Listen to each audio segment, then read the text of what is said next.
Hiya!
Yo, yo, what's up, everybody?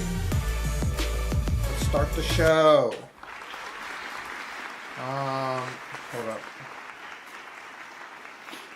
Ducky's got moves. All right. Yeah, my health has not been the best lately.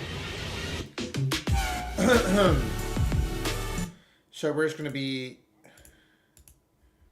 chilling. Okay. Cool.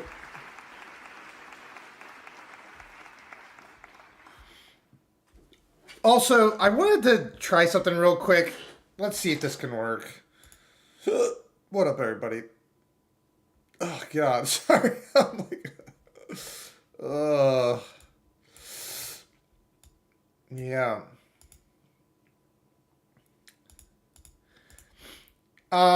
Also, I was going to say, I'm going to be making some quick content. God.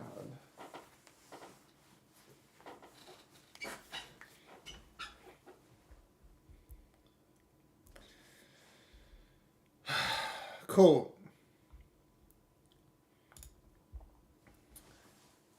Trying to think. Yeah. Give me a second.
Give me a second.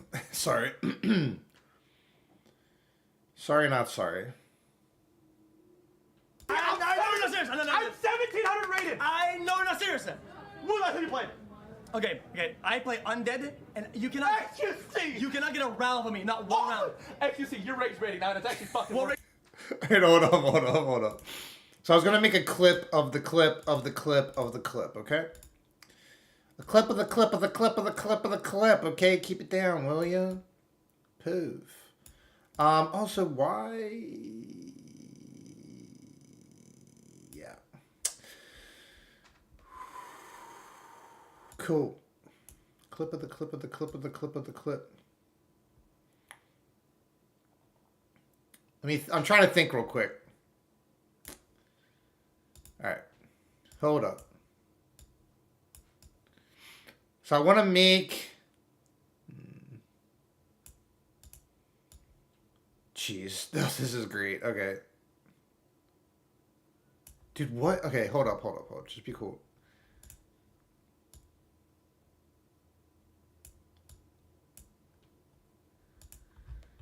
We'll have to make sure that's okay now. Sometimes, okay. All right. Yes, that's what I wanted. That is what I wanted. Then, let me see, because it's hard to orient. So I'd say about there would be center.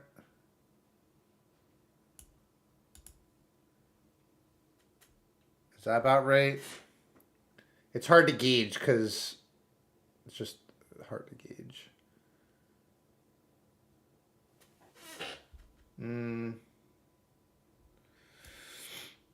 Let's see, that would, okay. It's pretty close.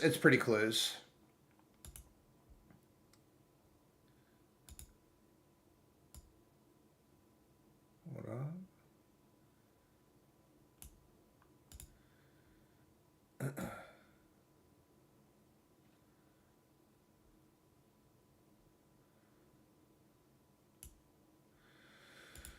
Cool. Check. All All right, so I'm just gonna wing this. It's gonna be terrible. So.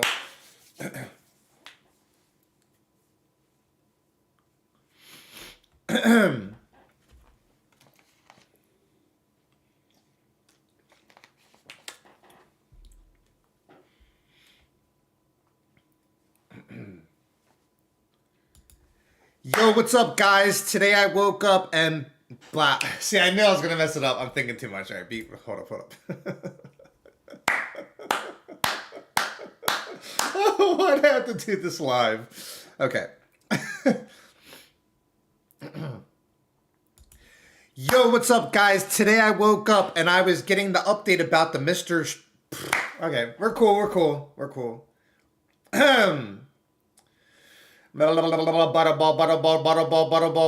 Butterball.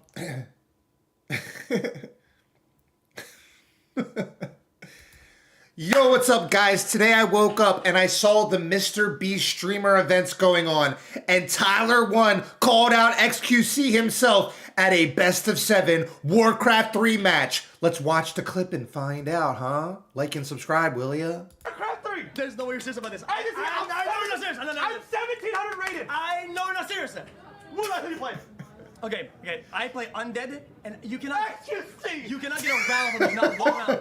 XQC, your race rating now, and it's actually fucking. What race are you playing? I play Orc. I know you play Orc. Jack's a freak! Bro, I know you do nothing, you go into the pro rows as soon as you get a rank. Oh, bro. It's called good APM. I have good APM. XQC, I'm like 300. Bro, I know he's under 100 APM, for sure. No shot. I'm like 200 minimum. Okay, what's the rank?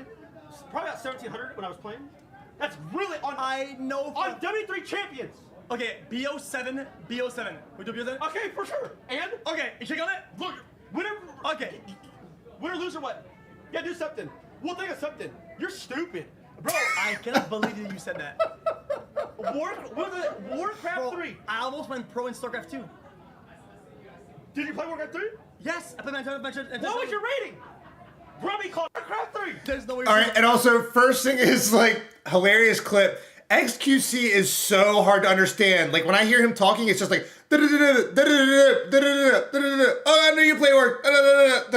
That's, and he is the biggest streamer in the world. And then Tyler 1 is kind of like the opposite end of it, where he's just like, oh my god, that's my Tyler 1. Oh, I play Orc. No way. Like, that's it. Oh my gosh. But this would be the match of the century. Let's go. Like and subscribe. Hey. See you later. All right, that was my attempt at a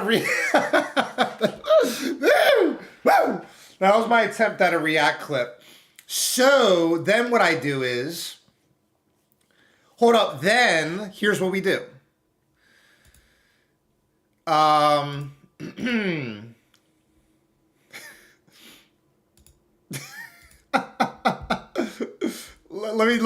gonna just try to wing this. Because I wanted to do this anyway, and just why not do it live, you know? All right, so that was the last clip. So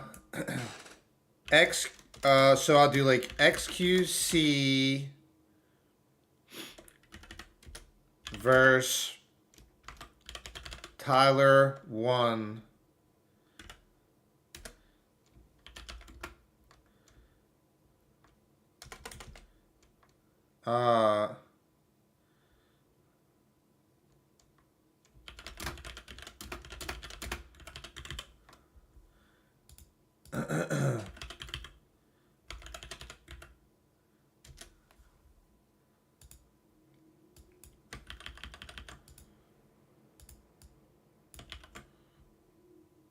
Dude, okay.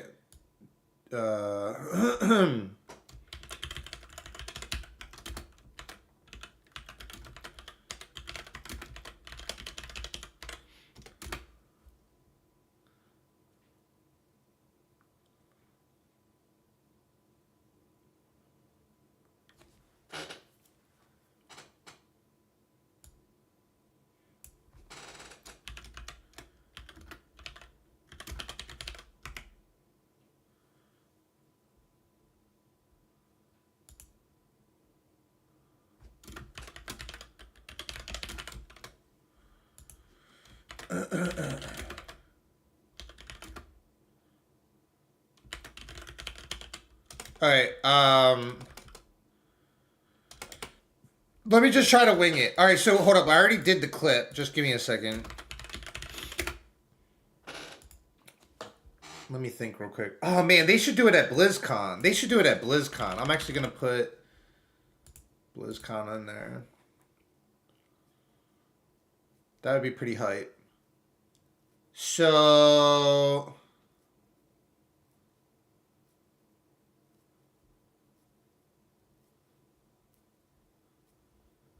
Alright, let me just upload this.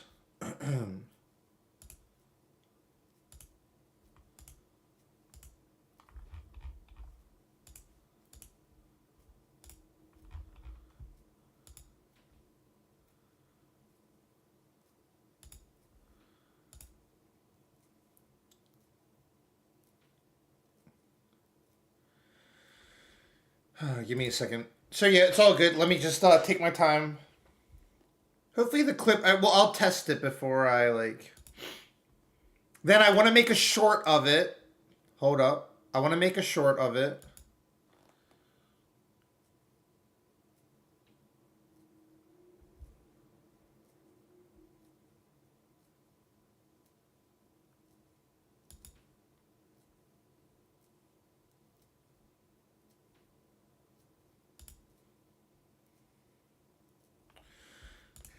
Yo, what's up, guys? Today Now it's actually fucking. What race you playing? I play Orc. I know you play Orc. That's a freak, bro. I know you do nothing. You go into the pro rows as soon as you get a rat. Oh, bro. It's hot good APM. I have good APM. Actually, I'm like 300. Bro, I know he's under 100 APM for sure. No shot. I'm like 200 minimum. Okay, what's the rank? Probably about 1700. All right, so it sounds fine. Then I want to turn that into a short because I just wanted to capitalize on all that drama going on, like, now. You know what I mean? Because, yeah. So, hold up. Let me think real quick, too.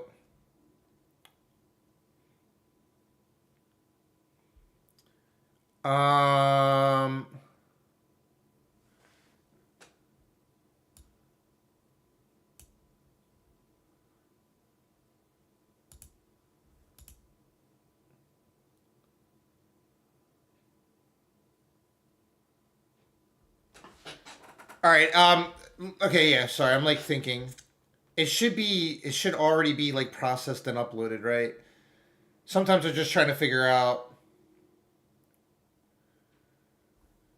Edit video. It's hard to do things live. I have to admit, it's very hard to do things live. Also, what am I doing? Okay. Let me just get rid of that. It is hard to do things live. Let me think real quick. Okay, that should be good. Let's post. Hang tight, everybody. Let me also, just so someone that's like tuning in right now.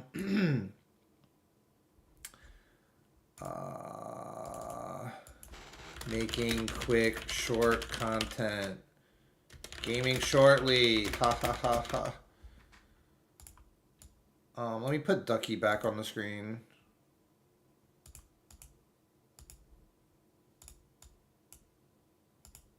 All right, cool. And, okay, everything's going nice and smooth. Perfect.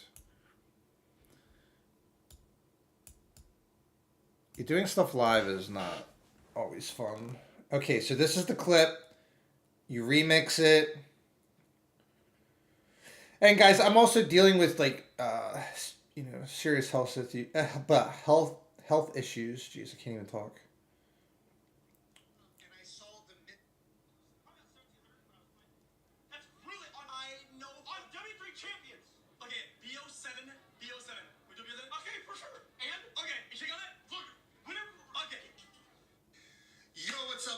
Today I woke up and I saw the Mr. Beast streamer events going on, and Tyler 1 called out XQC himself at a best of 7 Warcraft 3 match. Let's watch the clip and find out, huh? Like and subscribe, will ya? So then I'll post this, and then the part of me doing my react at the end is pretty funny, but I don't think I can fit that in. So I'll do that later.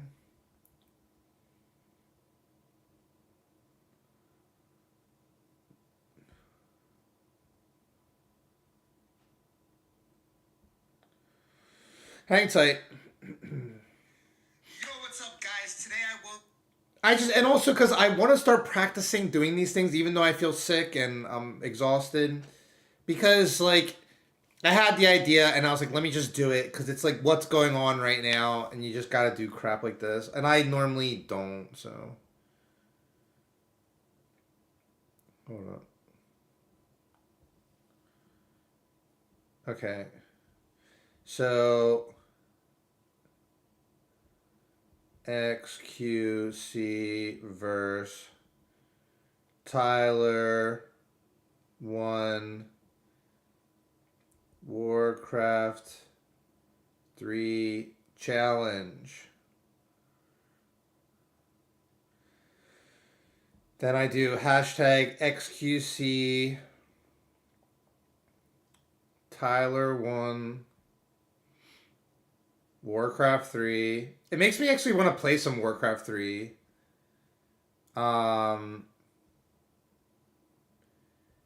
Gaming challenge BlizzCon. And can I squeeze in Save Soil? No. So I'll just do that. Because I put Save Soil in like thousands of videos. Alright, so guys, the short is going to be posting in a second. Go give that a like in a moment. Also, I wanted to share this while we're just kind of doing stream intro and stuff.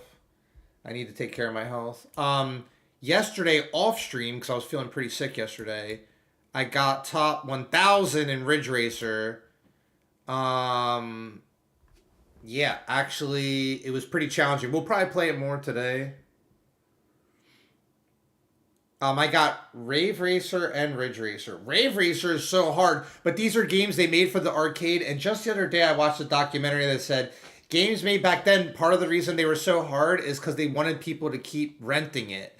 And if you're at the arcade, they want you to keep playing for turns. So that's why games were so much harder back then than they are now for the most part. All right.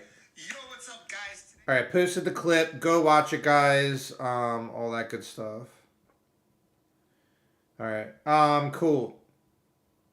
I think we're good now. So that's done. Where's Ducky, by the way? Oh, Ducky's over there. Okay, that's fine.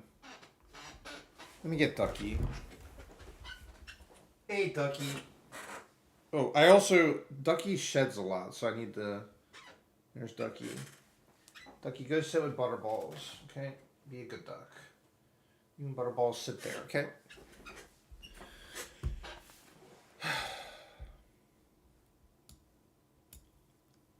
Alright. We're good. So, back to what we were doing. Alright, it should be... Yeah, we're good now. So we did it. There we go. Also... I'll do a video of that later. But the marathon game, I want to play it a little more. A lot of people, there's a whole... I tried it last night, and I actually like it, but it's so funny. The things that people are complaining about, I experienced the same thing. It has really confusing user interface. But... I don't... Yeah, I don't want my whole stream to be just me doing react videos or review videos. Which I could do that, but you know what I mean? It's like... Maybe if it was a weekday, whatever.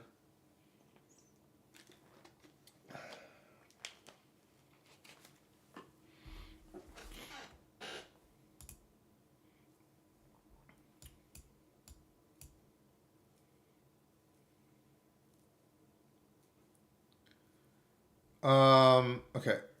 So sometimes I'm like, okay, I clicked Valorant.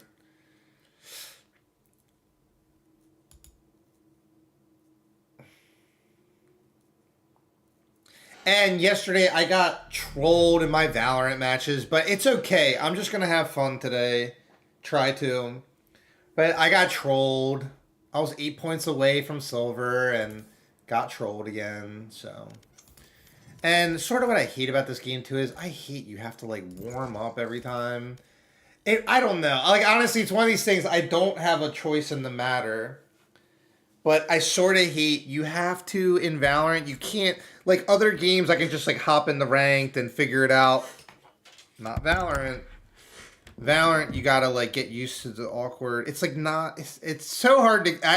The thing too is at this point, I know I'm right. I know I'm right about it because I've been playing games my whole life, and so it's all good. It's all good. Hopefully this is good. Sometimes it's tricky to. It's a needy game.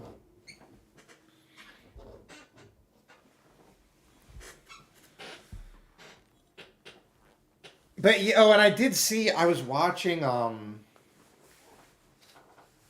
Match found. Because I was like, why is Tyler 1 even with XQC right now? But it's because Mr. Beast is having like the Beast Games 2 or whatever it is. But he's having like all these streamers.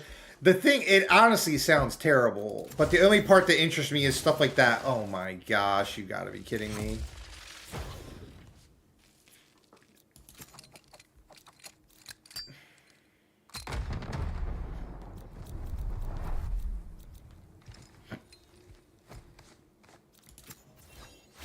Try.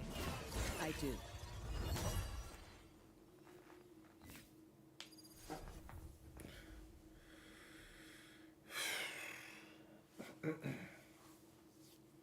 So this is dumb. All right. We're fine. I should have been quicker.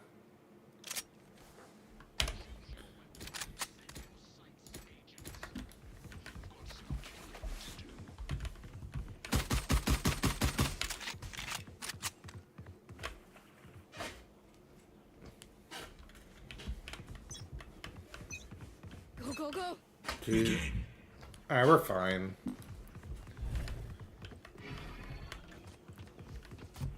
Doing a thing. Alright, so that's that. Wait a minute. You're done. Get out of here. Reload. A little higher.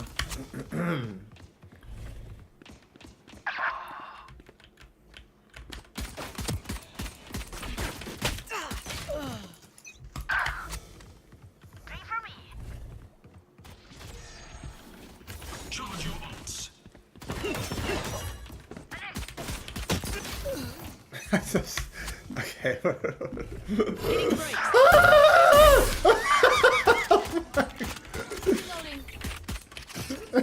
don't know how to play Waylay. Oh my god.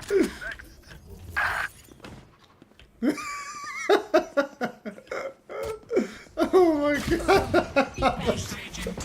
Oh my god. Wait a second. We're waking up. I did Sodom and stuff, but holy crap, okay. Stage 2. So close. Bye-bye. Oh my god. Dude, today, yeah. Oh, okay. We're just gonna calm down, relax, try to enjoy ourselves. There we go.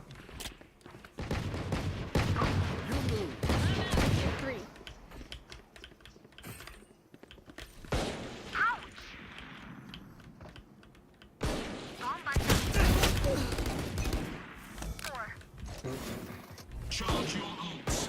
Taken out.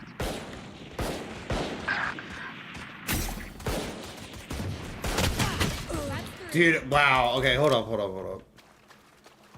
My ultimate is not ready. Guys, slow down.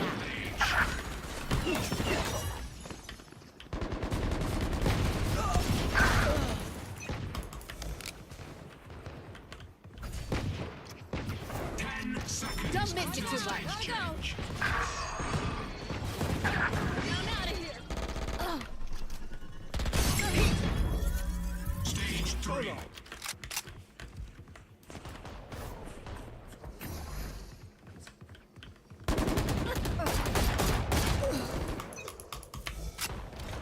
Grounded.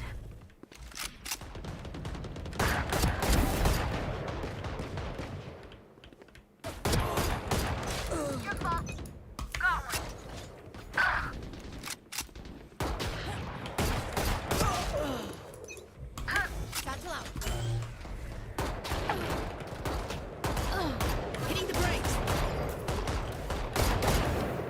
Ultimate orb spawning. My ult's ready. Stuff out.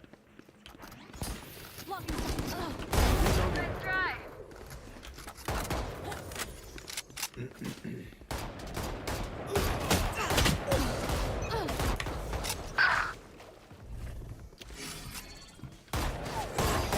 Back up.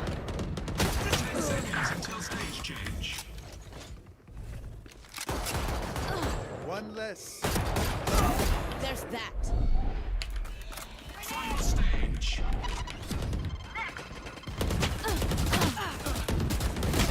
Jet's grounded.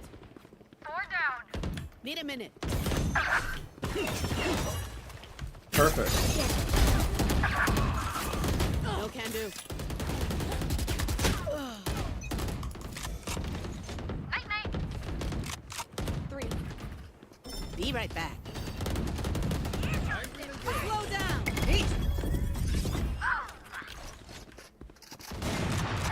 Got one. Wiped. Too slow.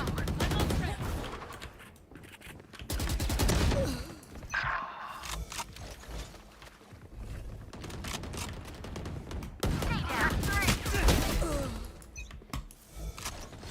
Nailed them. Ultimate orbs. 4 down.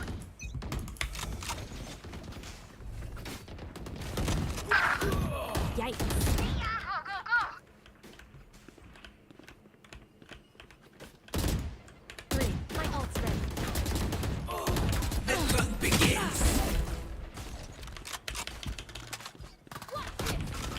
Back in a flash. Slow down. Here we go. Glitter.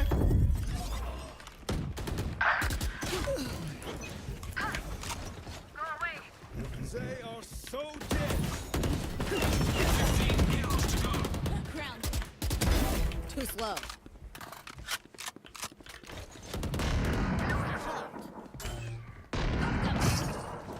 10 kills remaining. I'm out of here. My ultimate is ready. It's you and me.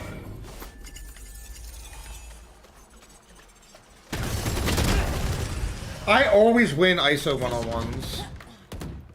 If you notice that, I like always win the ISO one-on-one. Because it's a one-on-one, you know? Don't have to rely on team. Gonna fall back here. Slowing them down. Oh, that was cool. Down. Whaley's actually kind of fun.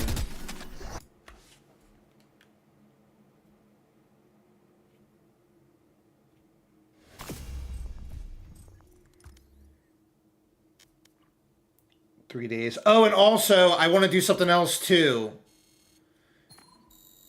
Give me a second. Because today, I noticed this always helps the views on the stream. Give me a second.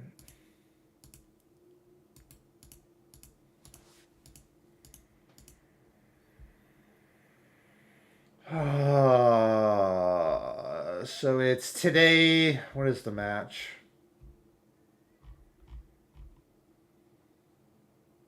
G2 versus PRX.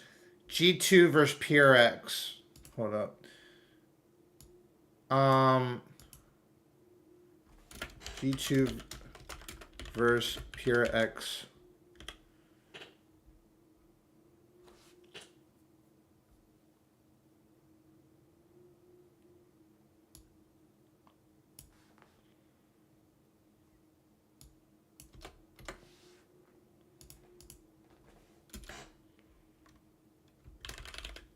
That's fine. Cool. Nice way. Like, yeah, it was fun, actually. Did I finish the battle pass yet? I'm on the last thing. It's just, I just have to wait for the last set of weeklies. And then, why are things not working? Maybe they just changed, it used to, oh, there, they moved everything around. 16 days left for the battle pass, so we're ahead. We're ahead of schedule by 2 weeks, pretty much. I'm just hopping in competitive. I didn't get a chance to warm up Neon, but who cares?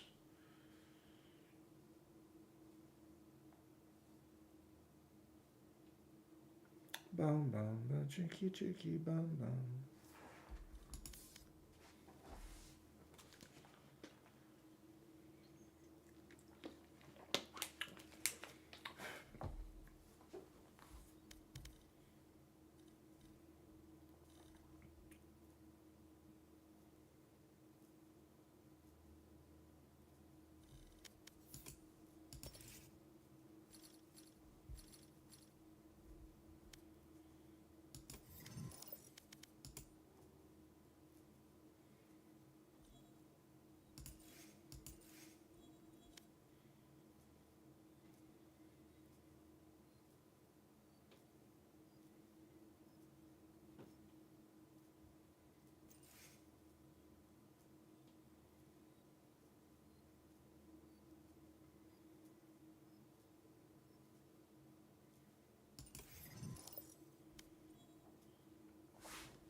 I also, okay, I need to do this too. Desktop, where's my stream intro? That'll do. Leave it like that. Boom, that's fine.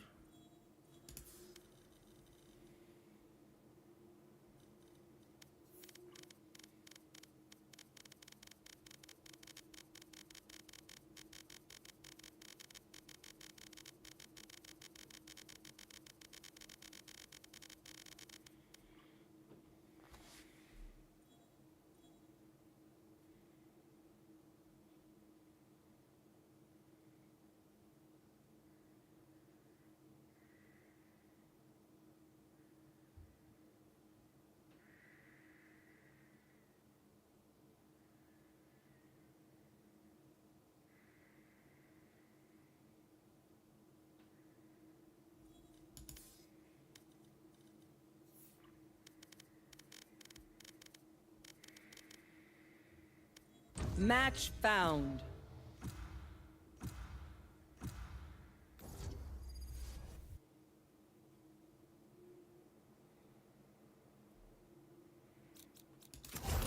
Get zapped. Yo, Yo, how we doing? good, good. Let's get this dope. Yup.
Cake time. Chai tea watching Val. Nice.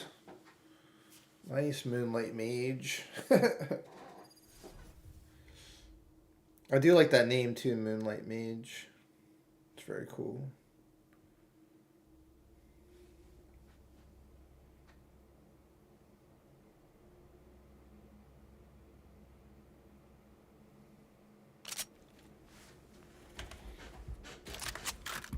I'm out of here. Go, go, go.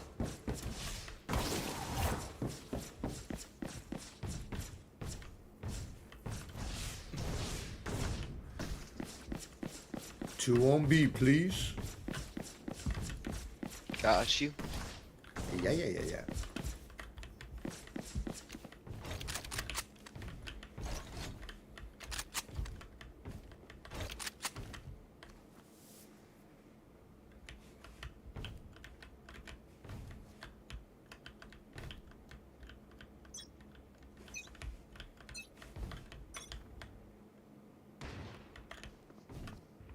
there.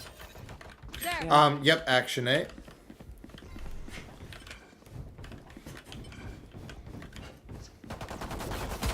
Pew, pew.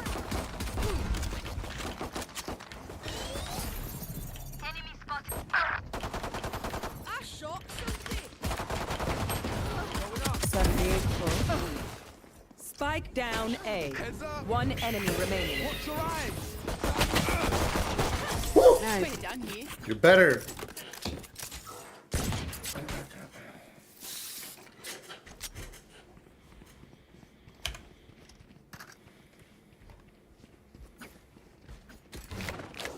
Gotta go.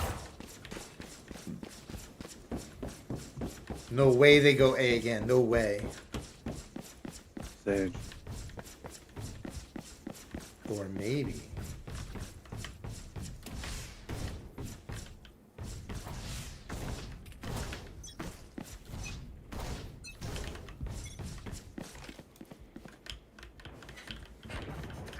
I'm out. Rotating.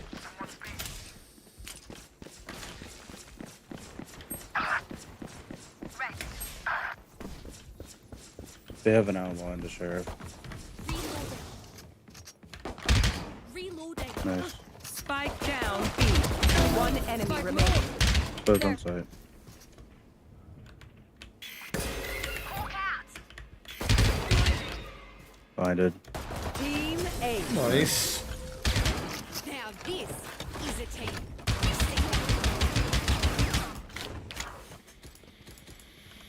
Go, go, go.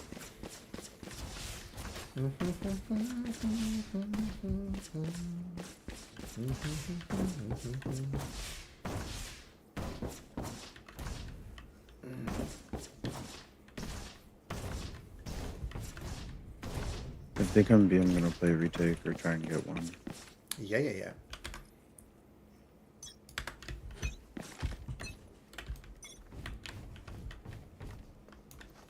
Here.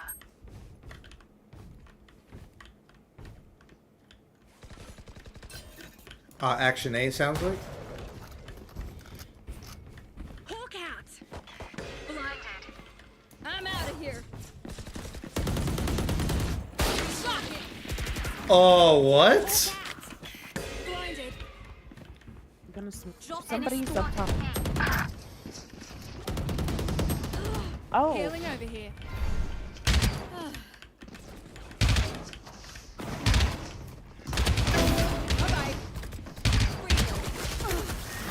35 Siege, 29 Neon. Last player standing. Fuck. Frick. Going up. Spike planted. Watch your eyes. Careful Yeah, now. I got anything else. Does Doc never say hi to? Oh, that's funny. Yeah, I like that. It's actually really cool. Because, well, you know the one thing I was creating for Night Elf vs. Orcs.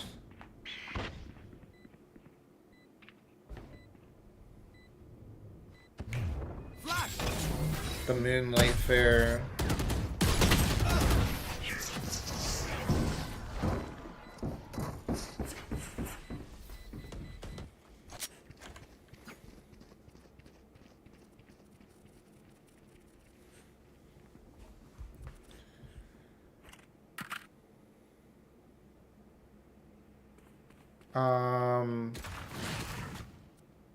Go, go, go.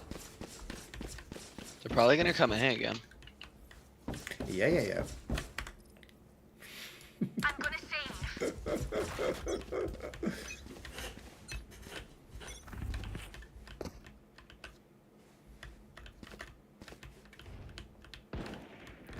Maybe B. B. Rotating. And he has pushed up mid.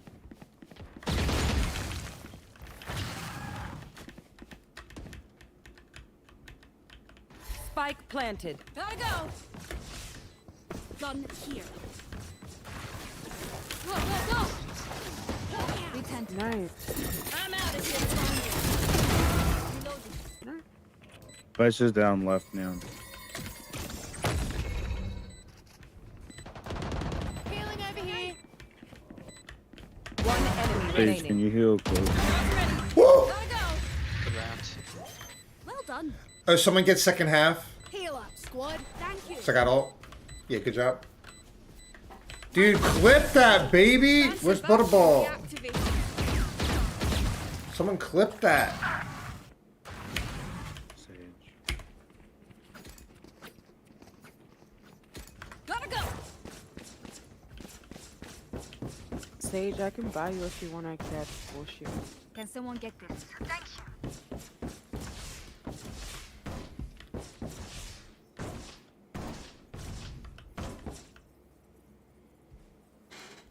You can call me Moonlight or Moon Moon. You know what's so funny is that I love that. That's awesome.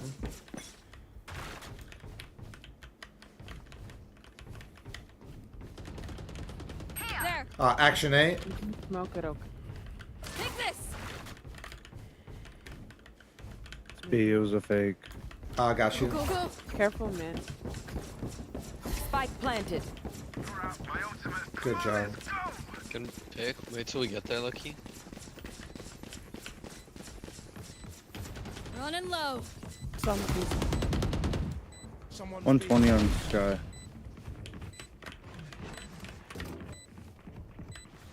Yeah.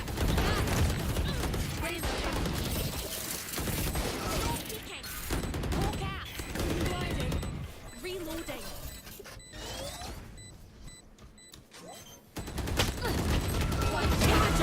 Like I my turn. Hawk out. Blinding. Last player standing. No. Yikes.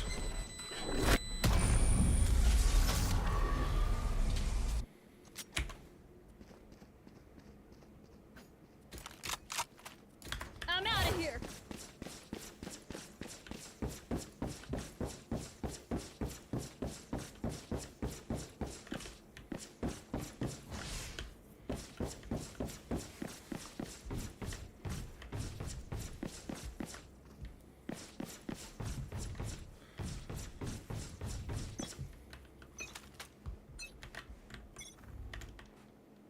Wall raised. Go, go, go. At least two. Watch out. Hey. No peeking.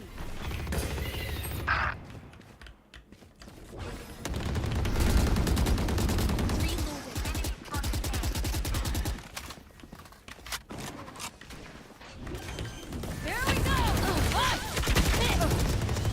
126 close. Ultimate is ready. I only hit her 40. They're together. Last player Heck, standing. man. I've got your trail. Blinded. How did I not? Spike planted. Don't know. I must think it goes around. One's left, one's right side. One backed up. Time to hunt. Drop in a smoke.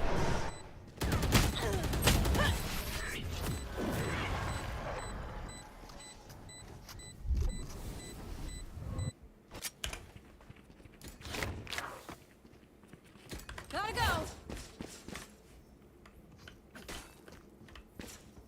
They're probably gonna go B, somebody else can B. Sage, go ahead.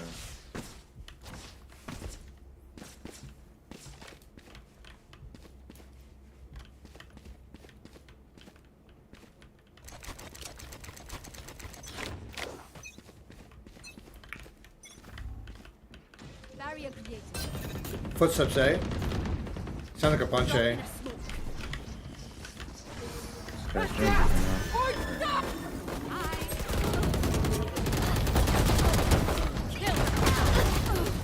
Two with the pistol. Hawk out. Down one. Flash. One enemy remaining. Main. Careful now. I see. Oh, I think he has spike. Going up.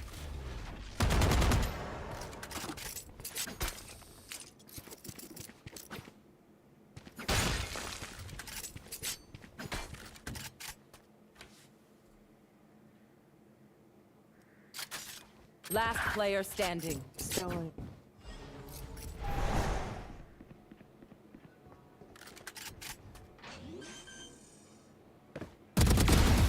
Nice. Sheesh.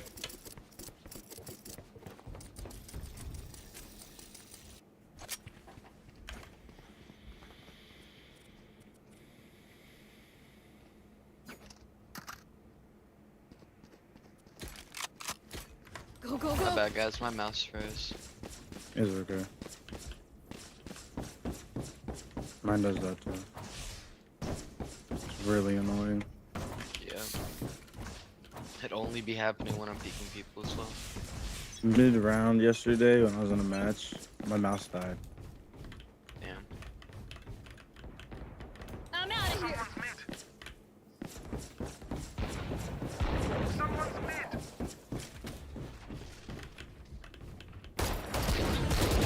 Freezer, there. Neon's going towards B. Sage, can you heal me? Thank you. One enemy remaining. Spike down B. I'm out. Good work. Good round. Heal up. Sage. Gotta go. Stop wasting your econ.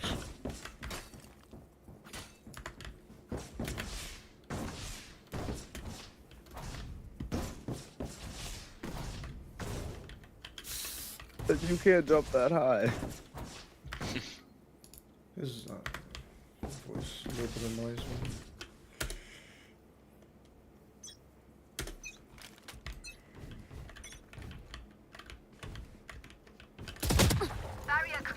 Neon, one shot.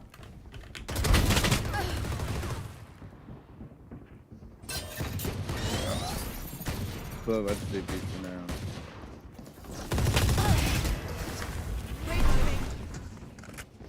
Get out of my way. Careful now. This definitely seems like they're rotating.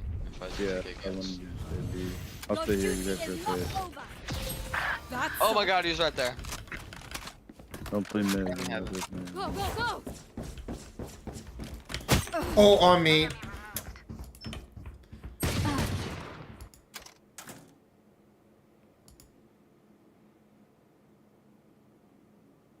Stay where you are, Clove. Don't press anymore. They're on A. Don't press. Drop in a smoke.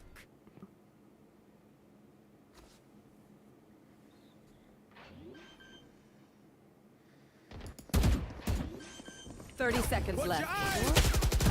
One enemy Now remaining. you can push. Flash. Flash. Close backside. Focus on Phoenix. Going up. Nice. There you go. I just didn't want you getting picked off while they played slow. Good comms. Gotta go.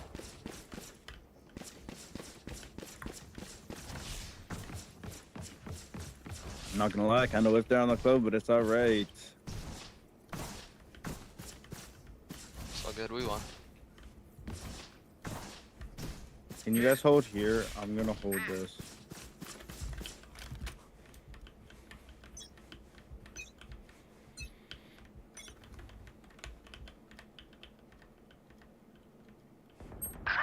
I'm out of here. I just saw Neon. Watch mid.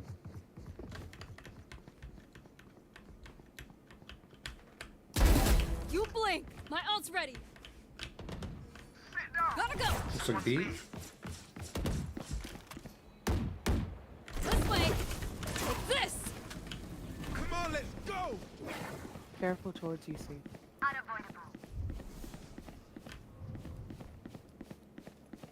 I'm out of here. Never mind. I guess rotate. Going back to heaven.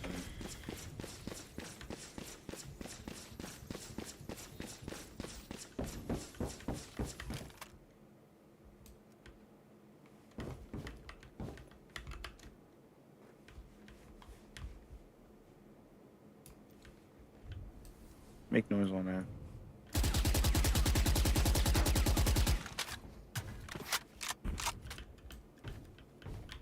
Thirty seconds left. Somebody's mid. I think they're Go, going go, go.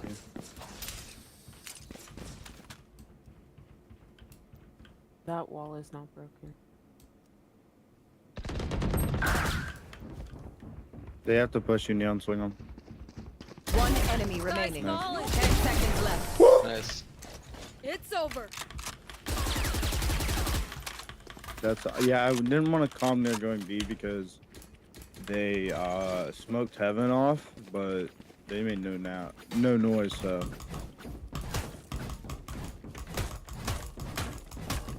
they're trying to play baiting sites. So we just need to not over rotate too fast. True. Club, I'm gonna hold mid at the beginning of this round, just so there's got neon doesn't push up. They're here. Go, go, go! Back up if you can. We have a wall. Pissed! Break that. 120 close. They're pushing B, I think. You can rotate. Nice. Sage, can you heal? Spike planted. Gotta go! Play as a team. Oh, mid one. Blinded. One's close left. Close right and left. Last player standing. Train harder. And two. That's my bad. I should have waited for Sage. That's good. You got one. Last round before the switch. I think Sage was trying to hold. I think the vision was Sage was trying to hold you there. I'm out of here.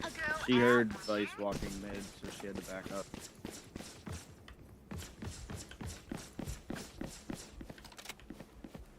Phoenix, can you buy? Thank you. Clove, play with the neon. Please. Thank you. We shouldn't have two duels on one side. Sounds like a. Clove, Go, come go. today. He can hold it on. I've got your trail.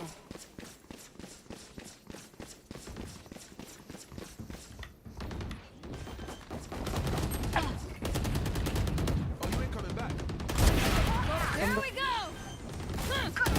One enemy remaining. Spike down A. One enemy remaining. Let's go! We only need one off, don't grab the other one. Almost Last round. Switching sides. Okay, good.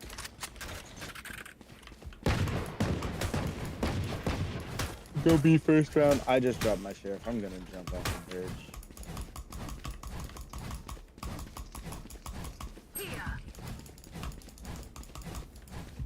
Scott. Oh my god. I'm outta bro. here. I'm actually just gonna fucking rip out Alright, my I vocal can't. He was annoying me from the beginning. I just can't anymore.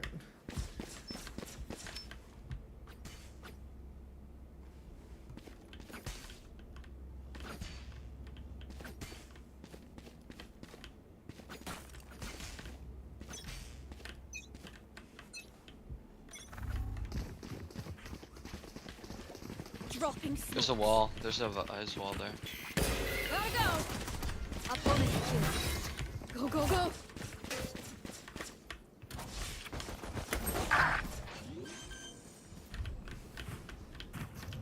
Spike planted.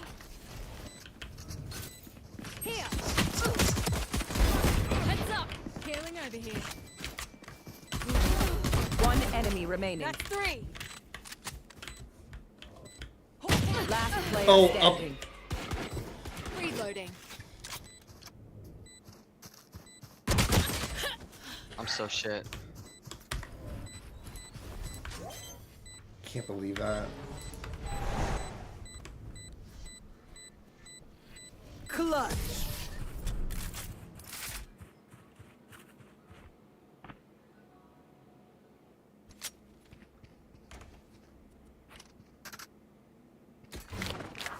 I'm out of here!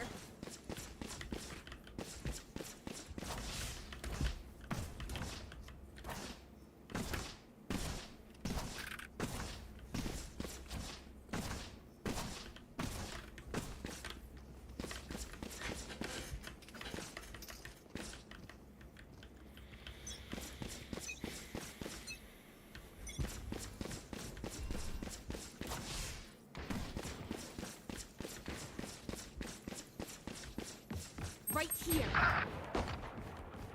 One down.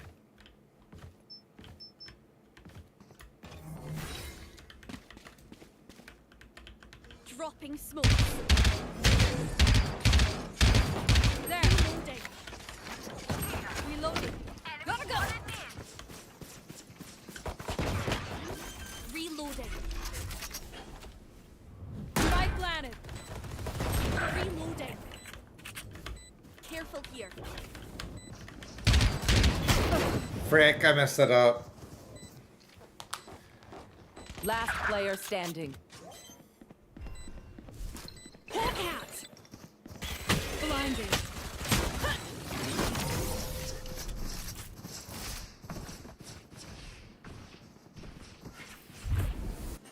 Moon.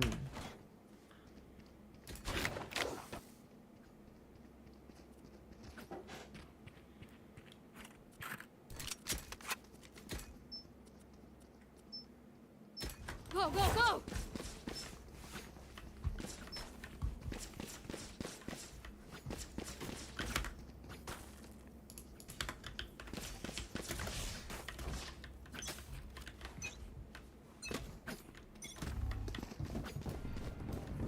Dropping smoke. Reloading. Reloading. You fought well.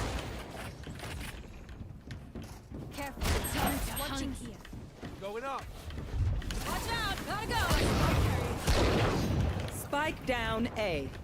I got the spike. Healing you. I have the spike. No. Last player standing.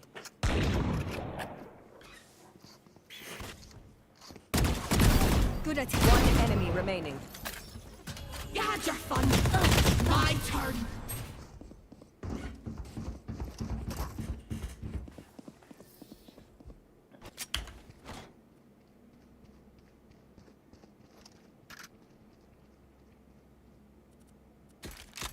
I'm out of here.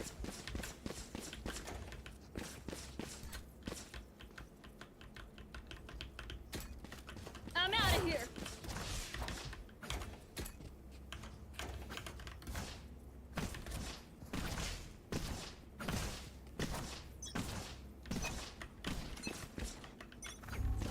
No peeking.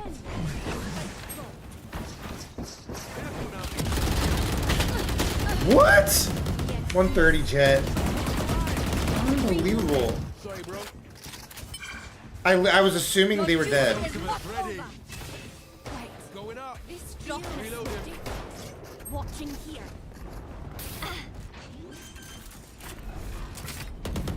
Come on, let's Light planted. Reload range.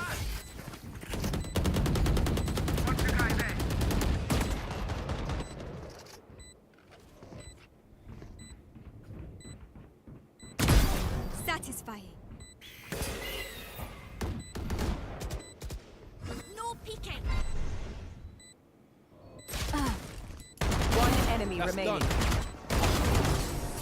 There you go. Stop that. No, he might be dead. All right. Go, go, go. Gotta go. I'm out of here. Gotta go. Go, go, go. Gotta go.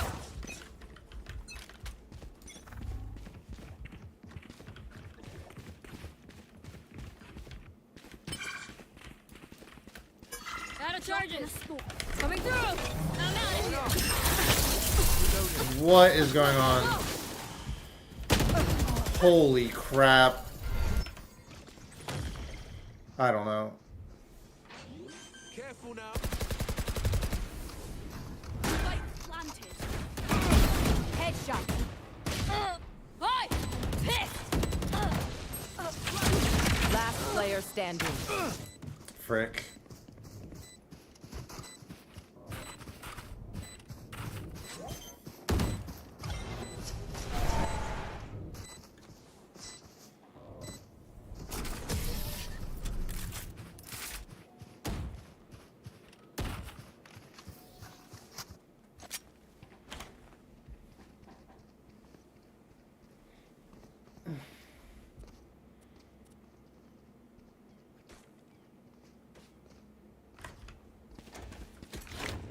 Go, go, go!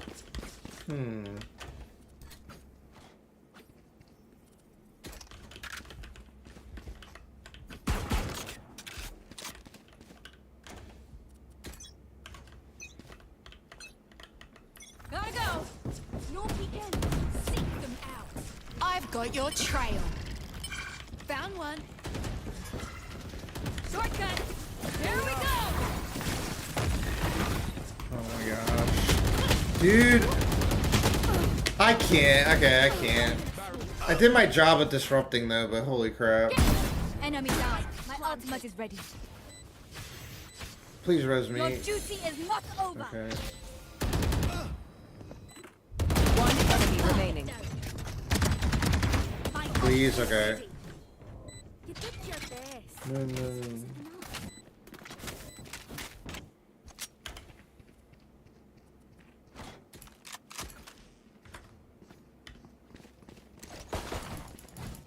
Can someone else? Thank you.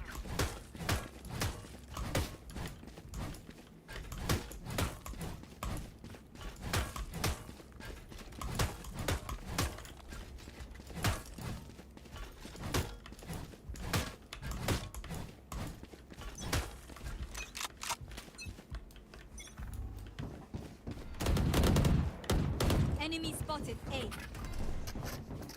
Reloading. Come on, let's go. Hawk out. I'm out of here. Reloading. Oh, that was so lucky actually.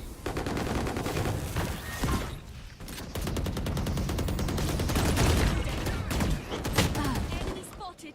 Drop in a score. Last player standing. Spike down A. That was actually so lucky.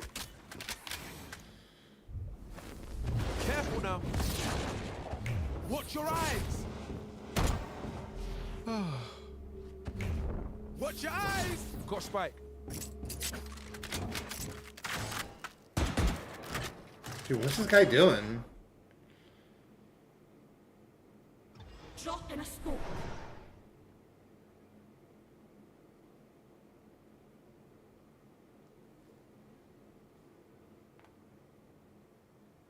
Thirty seconds left.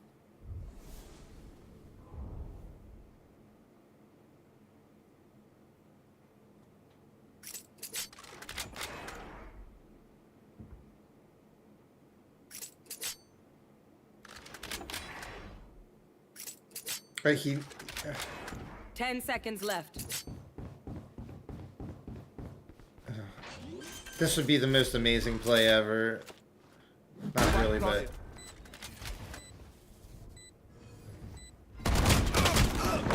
Yeah, I knew it was too much.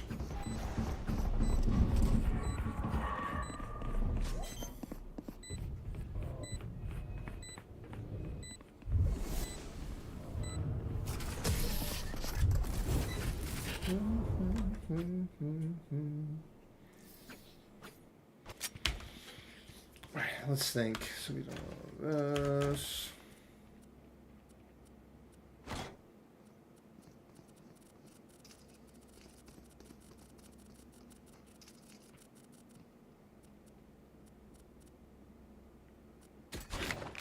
Gotta go. I'm not really sure.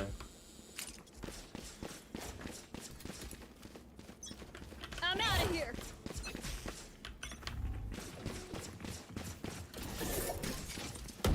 Hawk out. Drop in a smoke. Blinded. Reloading. Reloading. I'm out of here.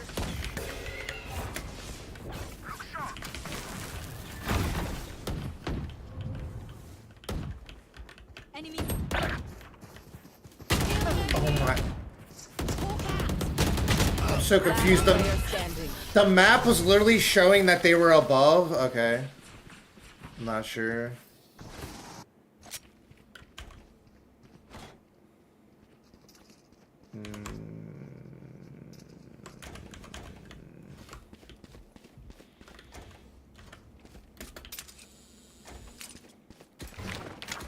Gotta go.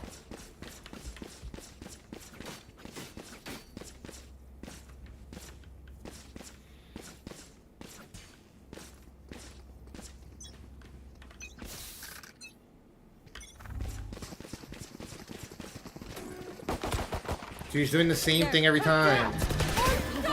Reloading.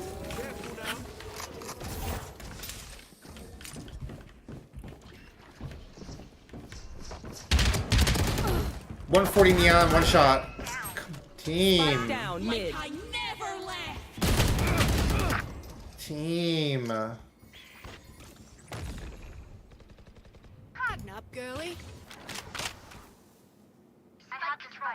Last player standing.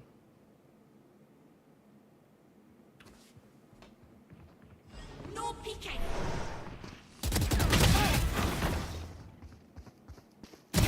Eliminated. Clove might be flanking.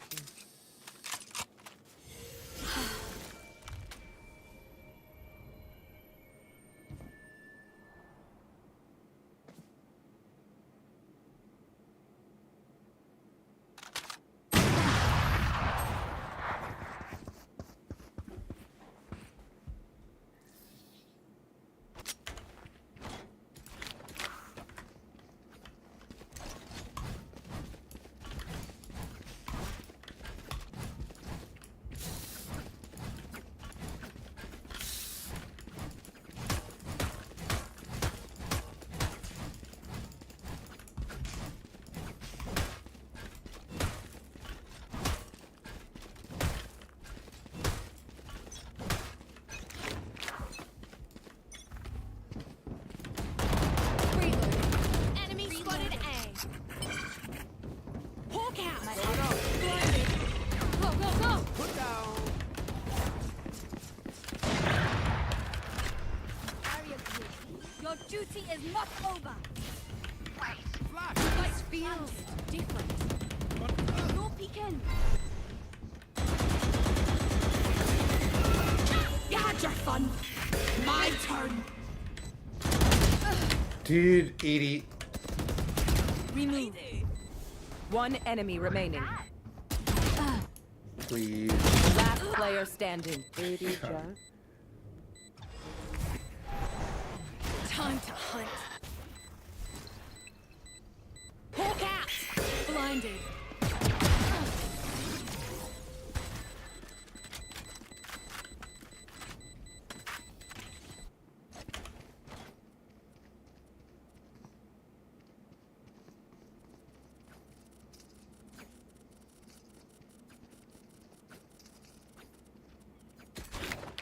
Gotta go.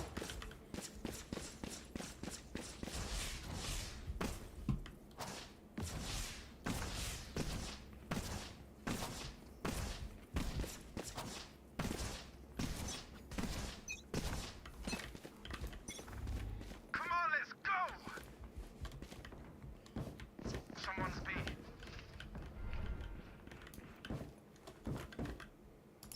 Neon A tower. Someone's B. I'm out of here. We're good. Spike planted. My ult's ready. Drop in a smoke. Seek some outs.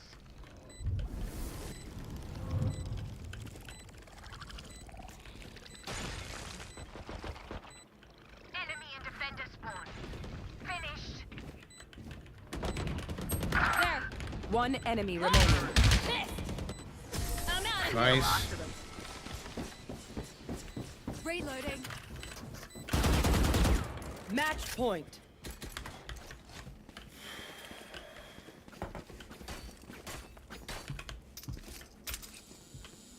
Taking point.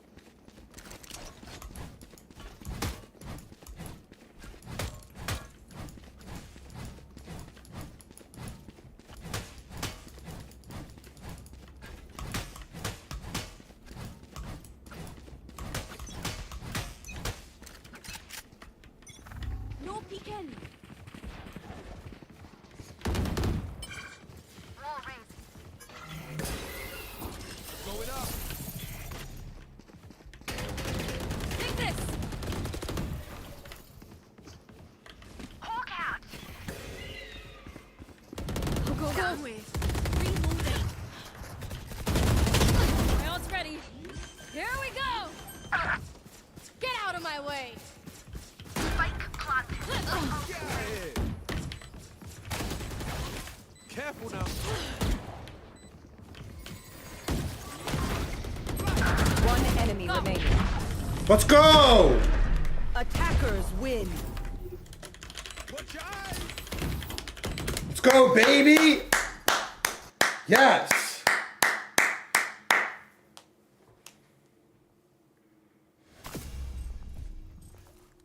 Jeez. That was the battle of the neons.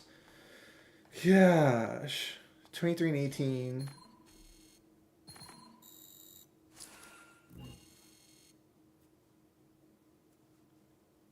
Gosh. Alright, that's nice. I'm gonna be probably done ranked for today. Oh, because yesterday I had so many bad teams. That was not a great team. I mean, it was interesting. Dude, they were good. Jeez, silver 3. This person was good. Oh, whatever.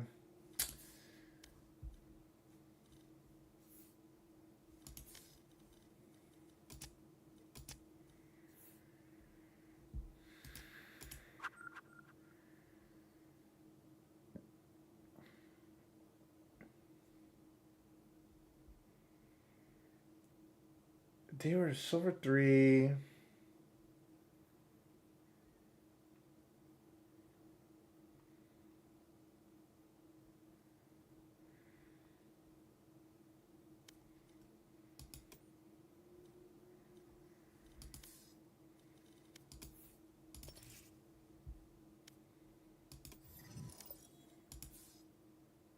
All right, nice. Yeah, I don't want to get too obsessed with. Oh, we almost finished the battle pass.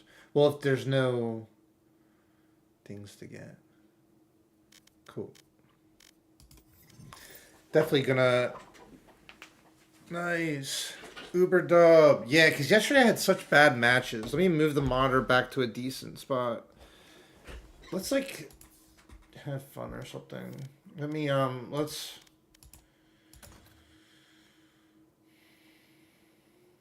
Uber dub.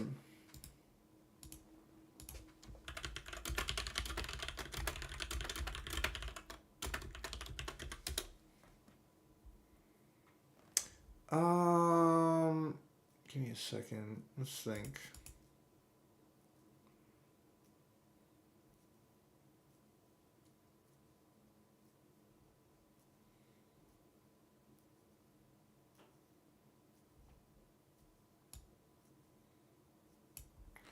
Give me 1 second.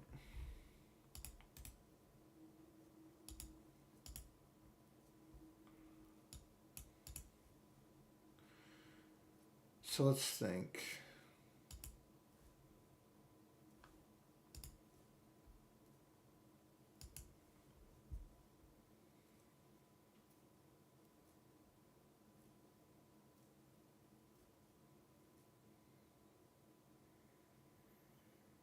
So we have an hour and a half. Okay, jeez, I can't even sometimes remember the games. Yeah, no, not Riot Client. Okay, just give me a second. Bow on that.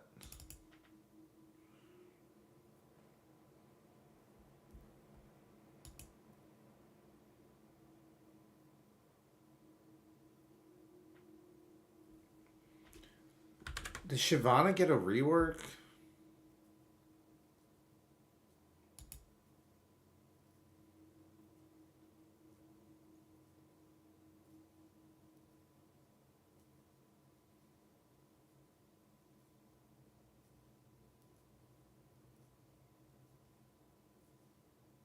That's kind of cool. Just watching, there's like this cinematic on the...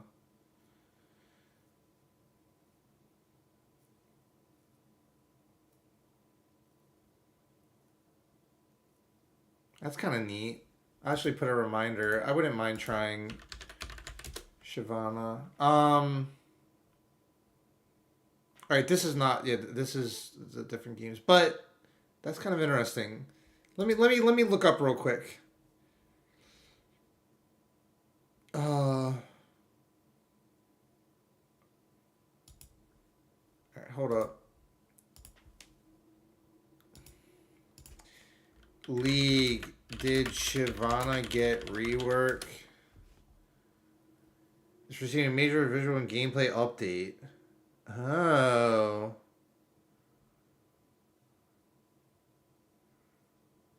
cool.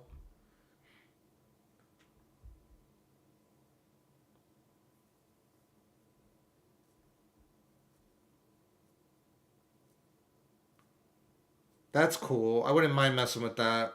Alright, give me a second. Alright, let's do a midnight dungeon. Let's do a midnight dungeon. You know, let's get some things out of the way.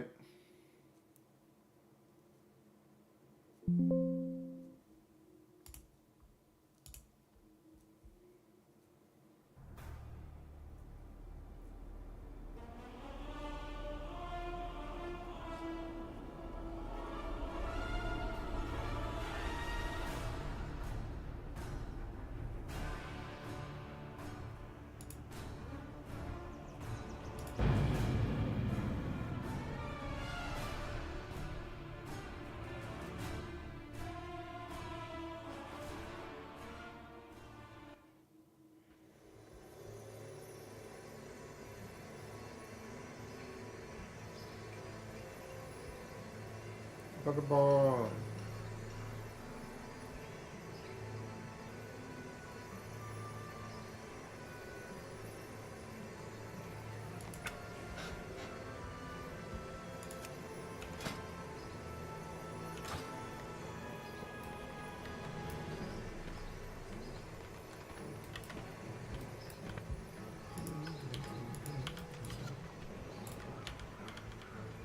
Hold up, what's going on? Why do I...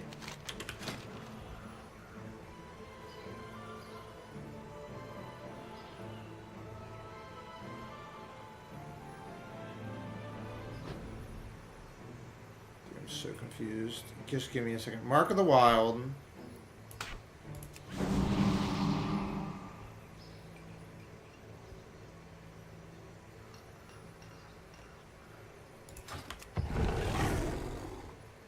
Then...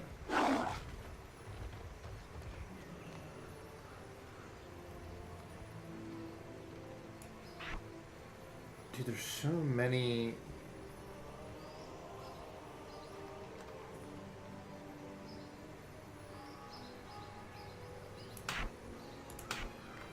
I'm just gonna put it there. Alright, let's just queue for a dungeon.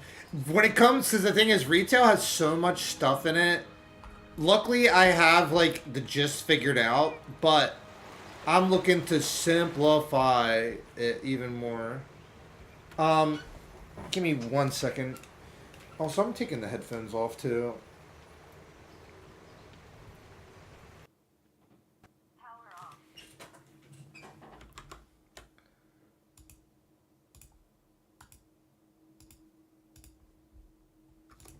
Alright, be right back.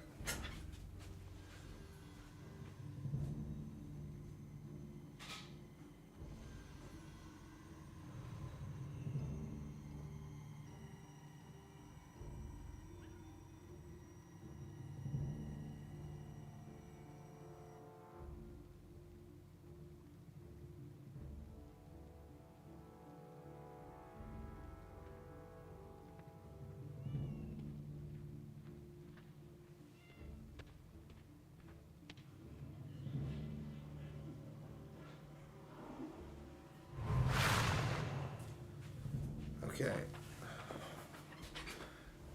Where did my... What is... Okay. Oh, I guess you're... Okay, it's all good. I guess your interface goes away when you step away or something. Group finder.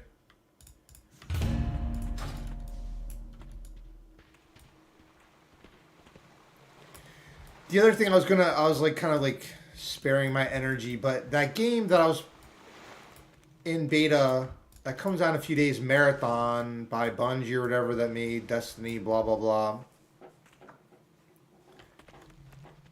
Apparently people aren't that crazy about it, or like they have a lot of complaints about it. But what I played was pretty cool, but I don't know. It seemed pretty cool. But it was, I do admit, it did seem a little confusing, some of the stuff. Not too intuitive, but it also was kind of cool.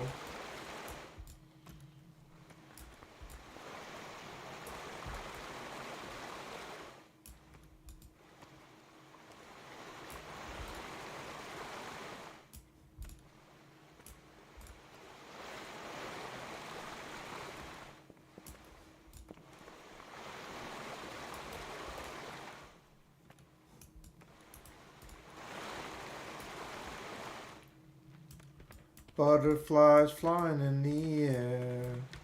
Oh no, it came higher than an aeroplane.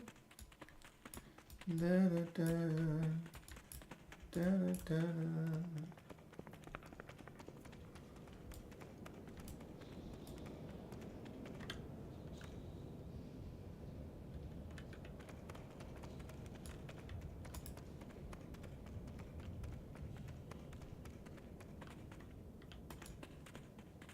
Is everything working? Cause yeah, I'm in one of those vibes today of just kind of chilling. I'm glad there's matches. We could do. I'll probably play Ridge Racer and watch the matches and see how that goes. I'm glad to win that Valorant match. There's IRL Booyah.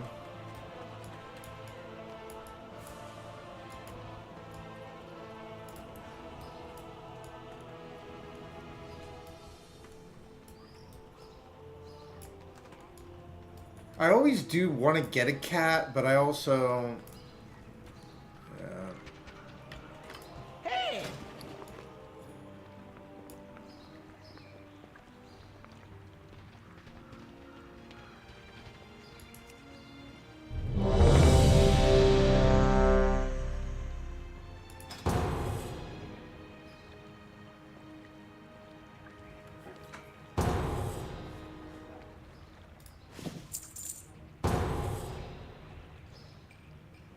Off and away!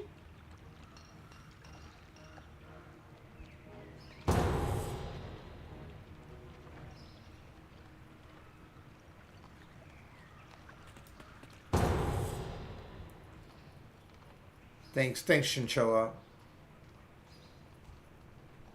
So I can tell I'm a little zoned out today, or I'm feeling fine. Good, Feel you are pretty good. here. I welcome Onara's rage. When the winds are still, I will suspect the worst. The Tirai, Shikar, and Onir clans must rally to free her and defeat Balakar Khan. Do what must be done. I can spare no hunters for the Kanamatra now. The proto-dragon Granith was nearly in our grasp when Balakar's warriors ambushed us. We must retake our weapons of war and drive the Nokud back. When Granith's blood soaks the ground, our purposes can align. Sometimes in retail I don't know what's going on. You know what I mean? I'm like trying to figure out. Okay, I think we're...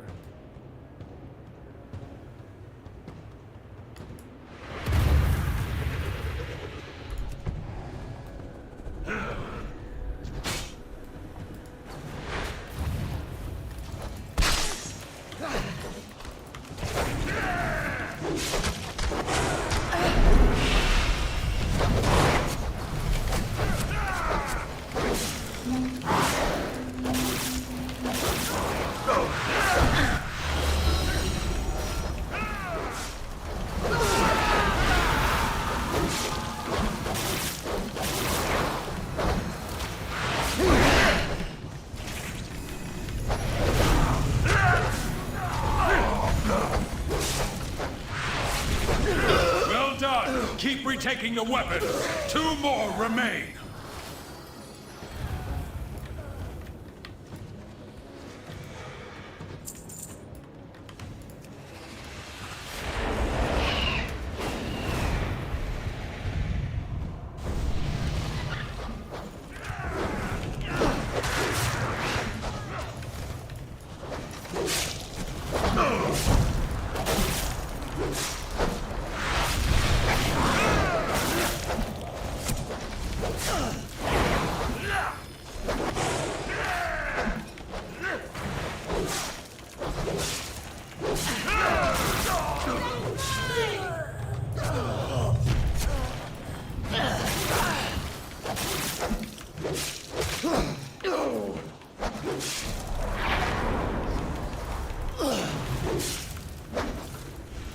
Nearly there! See to the final weapon!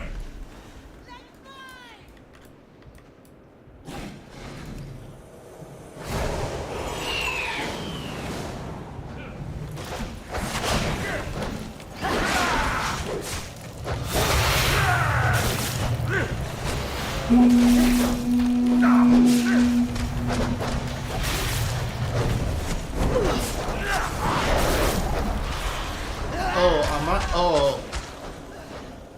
I have to admit I was not really paying attention. Or I was trying to.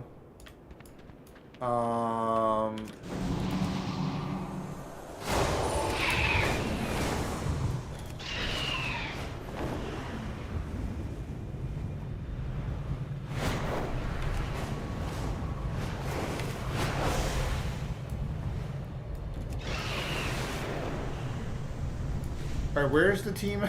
Okay, over here. Yeah.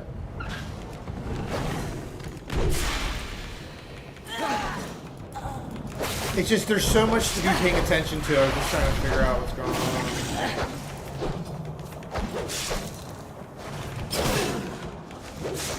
The battle has turned. The weapons are ours.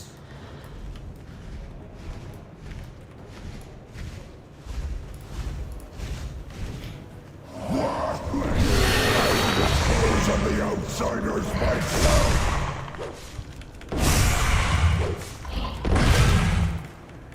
Granite has landed. Strike now.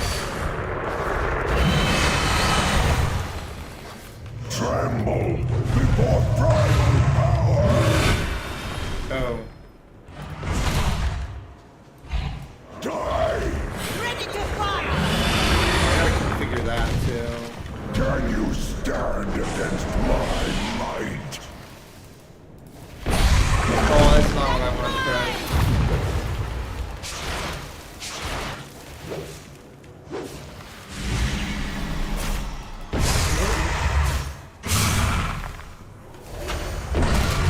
I don't know. I'll do it. Die! This land is mine! Tremble before primal power! Let fly!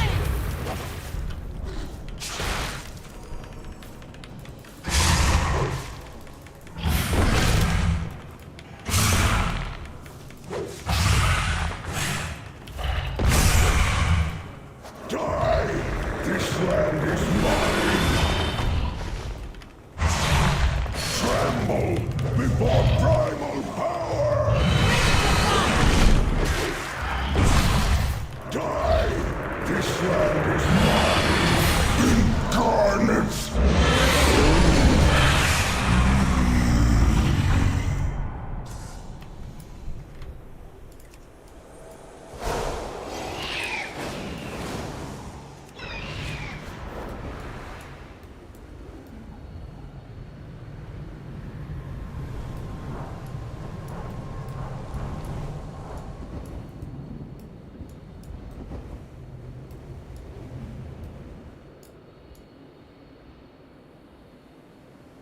Yeah.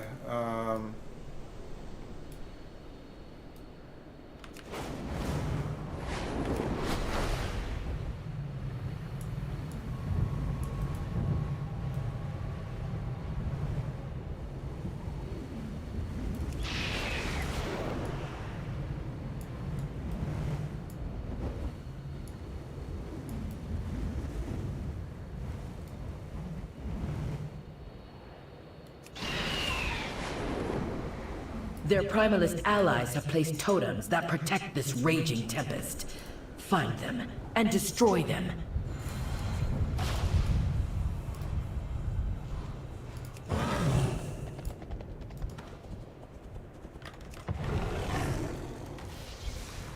Dude.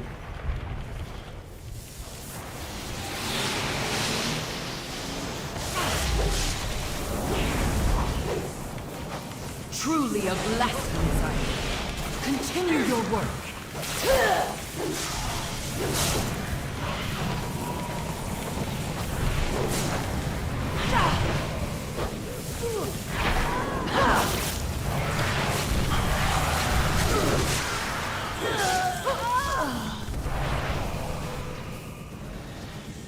I'm so yeah, it's okay. There's a lot of things different from classic, obviously.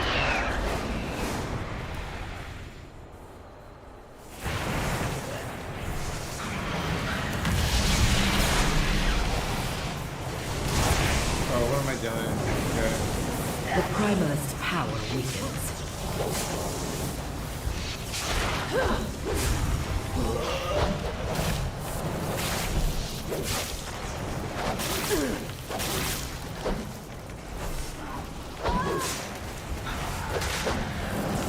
That's wrong.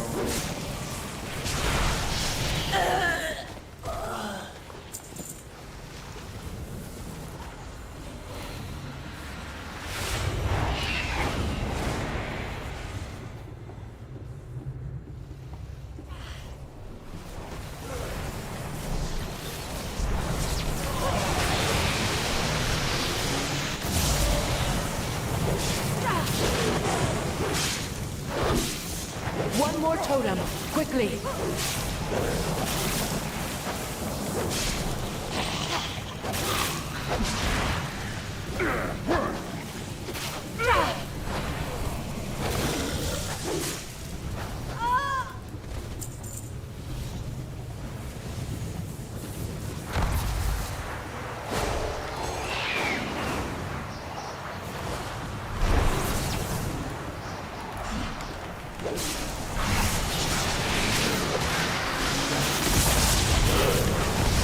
Final totem crumbles. Now take down the avatar of the storm.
Second. There's a lot going on.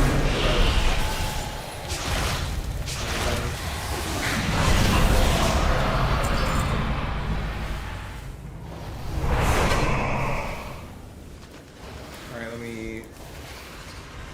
Yeah, read chat in a second, because it's like you don't pay attention for a second, because like I'm not really familiar with retail too much. I don't know where everyone's flying to.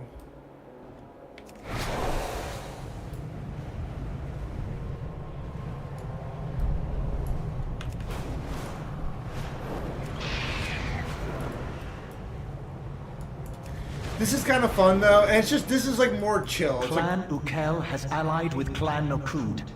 Today, they will regret that alliance. Okay. They have desecrated the graves of our first ancestors, Tira and Maruk. Destroy these grave robbers and return our ancestors to their rest before they are forced to fight in Balakar's name.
Is there not? They must have got rid of, Okay, that's fine by me. Let's just focus. Oh my goodness.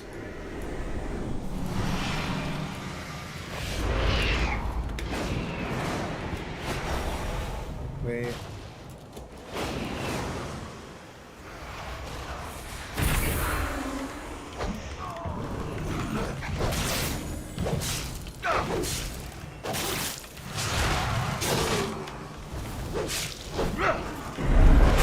First ancestors shall rise. Eagles will feast on yours.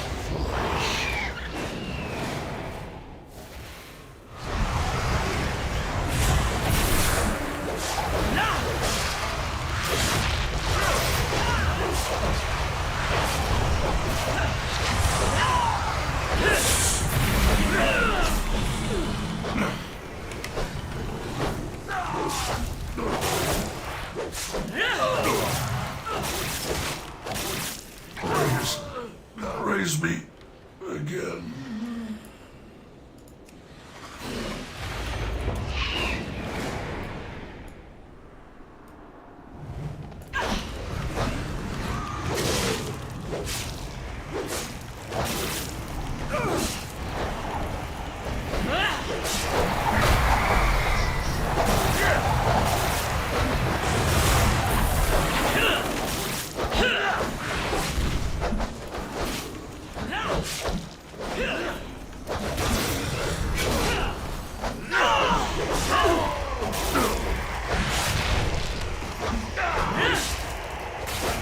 The first ancestors shall rise!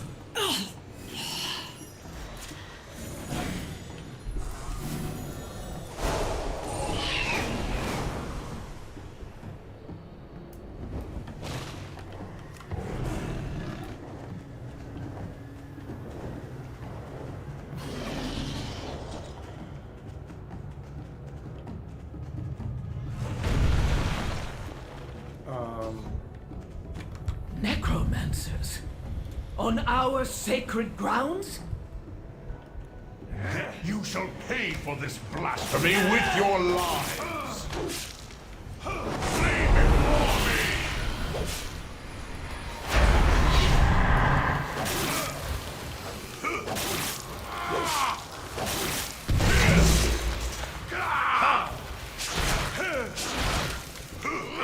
The wind guides my arrows.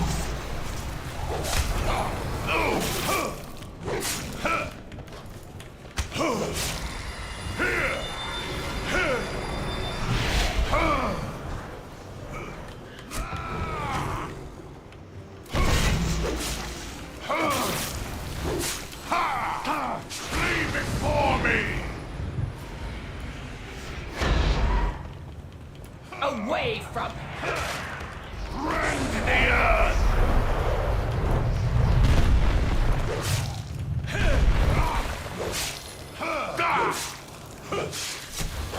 Flee before me.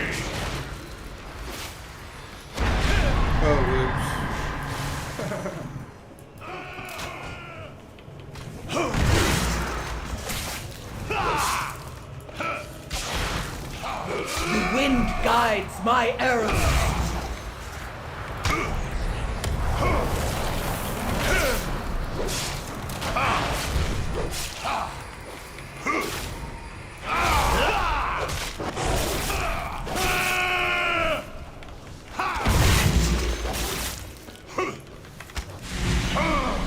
Flee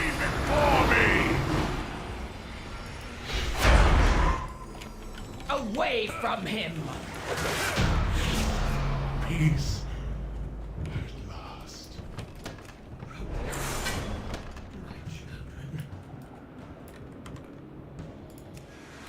There was even something I was trying to figure out, but... Khan is beyond mercy.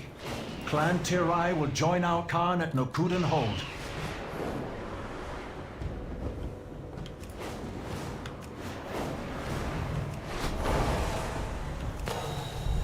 What does that do? Oh.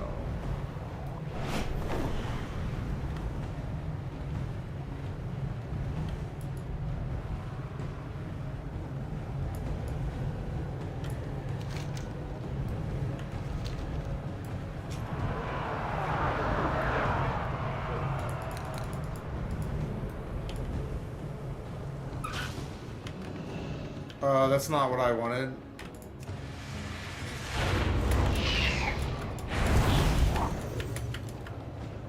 Alright.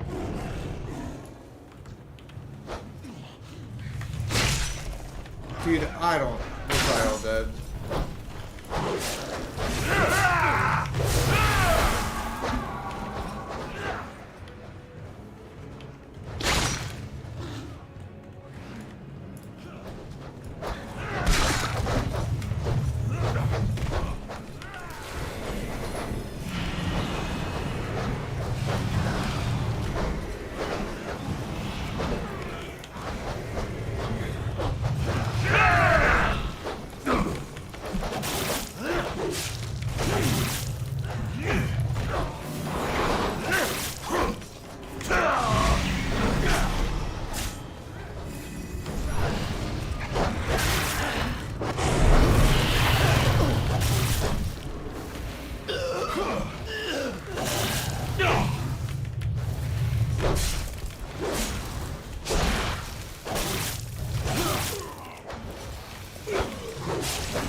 I will use Onara's power for more than breezes and blessings. My storm will bring forth a mightier move. Greatness awaits us.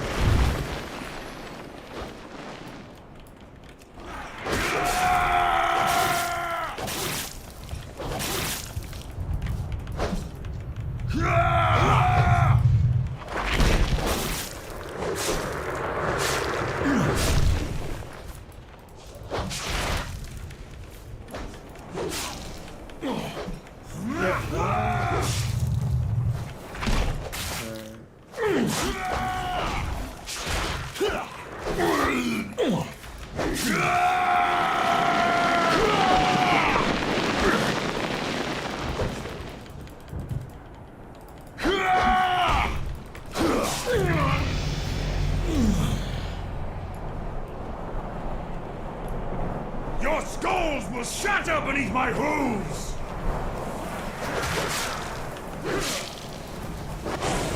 Slash and skewer!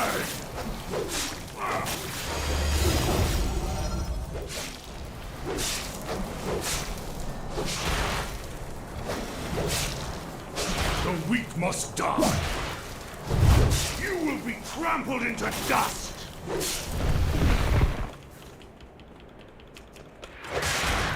If the Eagle Mother will not gift me her power, I will take it! This land is our birthright! Thunder and lightning! The true power of Onara! Fear my wrath!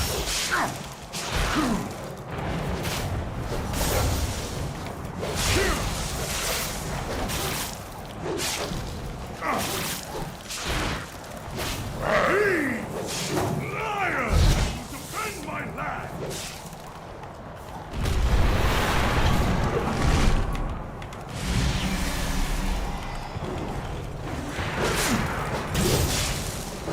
The feeble yield to the strong!